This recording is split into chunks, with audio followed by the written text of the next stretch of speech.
សូមជម្រាបសួរក៏ដូចសួស្តីដល់បងប្អូនអរគ្នាវីដេអូខ្លីថ្ងៃនេះពាក់ព័ន្ធនឹងរបៀបដាក់ពណ៌ក្រដាស How to set page color អញ្ចឹងតោះឥឡូវយើងទៅមើលទាំងអស់គ្នាប្រសិនបើអ្នកនរគ្នាចង់ដាក់ពណ៌ទៅលើក្រដាសឯកសារដែលយើងកំពុងធ្វើនេះអ្នកនរគ្នាចូលមកកាន់ design នេះមកហើយសម្រាប់ Office 10 ឬក៏ Office 10យើងចូលទៅ page layout បន្តមកទៀតយើងងាកមើលមកខាងស្ដាំនេះមកឃើញមានពាក្យ page colorនេះคลิกលើវាមួយមកអញ្ចឹងទាំងនេះមានពណ៌គ្រប់ប្រភេទដែលតម្រូវឲ្យអ្នកនរគ្នាជ្រើសរើសទៅតាមការចង់បានរបស់យើងទាំងអស់គ្នាបើសិនបើយើងចង់ដាក់ផ្ទៃ background กระดาษយើងនឹងពណ៌អីយើងរើសយកពណ៌ហ្នឹងទៅនេះឃើញទេវាបង្ហាញការដាក់បែបនេះធ្វើឲ្យយើងងាយស្រួលក្នុងការធ្វើឯកសារមួយចំនួនហ្នឹង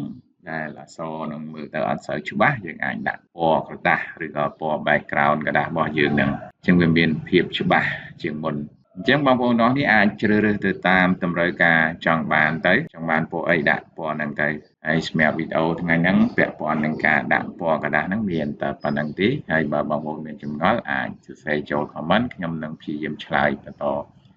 អរគុណច្រើនជម្រាបលាទាំងអស់គ្នា